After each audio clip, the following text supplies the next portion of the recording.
అందరికీ నమస్కారం. ఈరోజు మరొక విశేషమైనటువంటి క్షేత్రమైనటువంటి మురమళ్ళలోని శ్రీ వీరేశ్వర స్వామి ఆలయం గురించి తెలుసుకుందాం. ఈ ఆలయం ప్రత్యేకత ఏంటంటే, ఇది చాలా రోజులుగా ఈ ఆలయాన్ని చూడాలని నాకు చాలా కోరిక. ఇప్పటికి అది ముడిపడింది. ఇది తూర్పుగోదావరి జిల్లాలోని గోదావరి ఉపనది అయినటువంటి గౌతమి నది ఒడ్డున మురమళ్ళ శ్రీ వీరేశ్వర స్వామి దేవస్థానం ఉంది. ఇక్కడ ప్రతిరోజు నిత్య కళ్యాణం జరిగేటటువంటి అరుదైన పవిత్రమైన క్షేత్రం. ఇక్కడ వివాహాల దేవుడుగా ఈయన ప్రసిద్ధికి ఎక్కాడు. పెళ్లి కాని వారు ఎవరైనా సరే కళ్యాణం చేయిస్తే గనక తప్పకుండా 6 నెలల్లో వాళ్ళకి తప్పనిసరిగా కళ్యాణం జరుగుతుందని చెప్పి చాలామంది నమ్ముతారు. చాలామందికి అది అనుభవం కూడా అయినటువంటి విషయం. ఇది దక్షయజ్ఞ ధ్వంసం తర్వాత శాంతి కోసము భద్రకాళీదేవి భూలోకానికి అవతరించి వీరభద్రుడితో గాంధర్వ వివాహం జరిగిన ప్రదేశమే ఈ మురమళ్ళ క్షేత్రం. ఈ క్షేత్రము కాకినాడకి యానాంకి సమీపంలో గౌతమి తీరంలో విరాజిల్లుతుంది. ఈయన్ని పెళ్ళిళ్ళ దేవుడుగా పిలుస్తారు. ఇక్కడ వివాహానికి సంబంధించినటువంటి విఘ్నాలు ఆటంకాలు తొలగిపోతాయని, అలాగే వివాహమైన వారికి సంతానం లభిస్తుందని, ఆర్థిక ఉన్నతి కూడా కలగటం జరుగుతుందని భక్తుల నమ్మకము, ప్రగాఢ విశ్వాసం. గౌతమి నదీ తీరం నందు ఉన్నటువంటి దివ్యక్షేత్రము నిత్య కళ్యాణం పచ్చతోరణంతో విరాజిల్లుచు శ్రీ భద్రకాళి సమేత శ్రీ వీరేశ్వర స్వామివారు ప్రత్యక్ష దైవంగా ప్రకాశించున్నారు. శ్రీ వీరభద్రుడు ఇక్కడ ఈ స్వామివారి కళ్యాణం నిత్య కళ్యాణం జరుగుటకు కారణమేమనగా, దక్ష యజ్ఞ ధ్వంసమును జరిగిన తర్వాత అప్పుడు ఉద్భవించినటువంటి వీరభద్రుడు కోటి సూర్య ప్రకాశములతో ఉగ్రరూపుడై దక్షుడిని సంహరించి యజ్ఞాన్ని ధ్వంసం చేశాడు. తదుపరి శ్రీ మహావిష్ణువు కోరికపై దక్షయాగం పూర్తి చేయుటకు సమ్మతించి దక్షుడు మొండెమునకు మేకతలను తగిలించి దక్షుడిని బ్రతికించాను. పిదప దక్షునిచే వేదోక్తంగా యాగం పూర్తి చేయించిన తర్వాత కూడా వీరభద్రుని కోపం చల్లారలేదు. సతీదేవి యోగశక్తితో అగ్ని పుట్టించుకొని అందులో ఆహుతైన కారణమే దీనికి శ్రీ వీరభద్రుని కోపానికి కారణం. ఇది గ్రహించినటువంటి మహామునులు దేవతలు భయపడి శ్రీ మహావిష్ణువు ఉపాయం ఏమిదైనా చెప్పమని ప్రార్థించాడు. అప్పుడు విష్ణువు నరసింహావతారం దాల్చి వీరభద్రుని శాంతింపజేయటానికి ప్రయత్నించాడు. ఆయనను వీరభద్రుడు శాంతించలేదు. అప్పుడు నరసింహావతారంలో ఉన్నటువంటి విష్ణుమూర్తి తన నీళ్లను అచట్నే వదిలేశారు. తర్వాత త్రిమూర్తులందరూ కలిసి దీనికి మార్గం ఏమి అని ఆదిశక్తిని ప్రార్థించారు.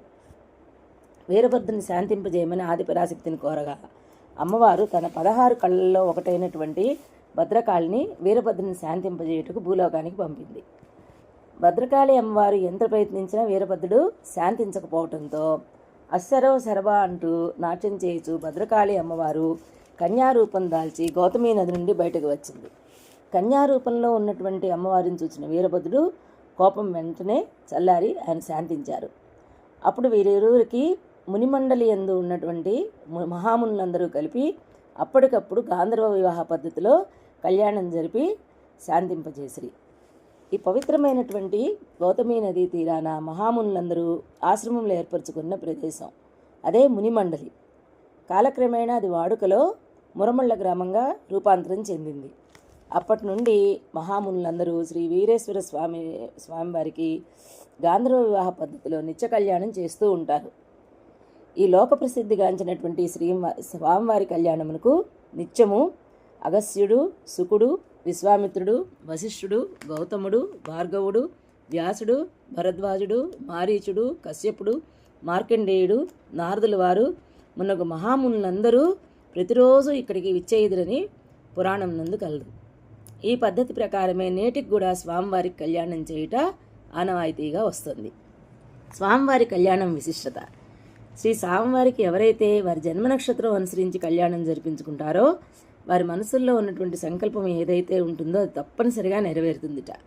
వివాహం జరగవలసిన వారికి వివాహము, ఉద్యోగం కావాల్సిన వారికి ఉద్యోగము, విద్యార్థులకు విద్య, వ్యాపారస్తులకు వ్యాపార లాభం, ఈ విధంగా అన్ని కోరికలు తీర్చేటటువంటి శ్రీ వీరేశ్వర స్వామిని అందరూ దర్శించుకోవాలి.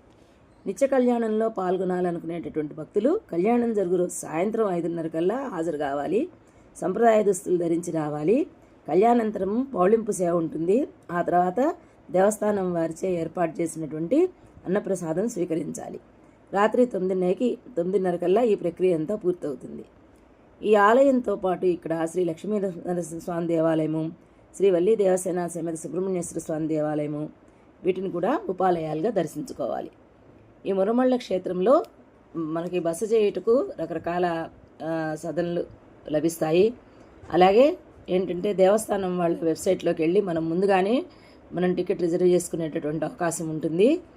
అలాగే దీని పక్కనే ఉండేటటువంటి యానాం కూడా చూడదగినటువంటి ప్రదేశము, అక్కడికి కూడా మనం దర్శించి రావచ్చు. మురమళ్ళ శ్రీ వీరేశ్వర స్వామిని దర్శించుకొని ఆయన కరుణకు అందరం పాత్రలు అవుదాం. ధన్యవాదాలు.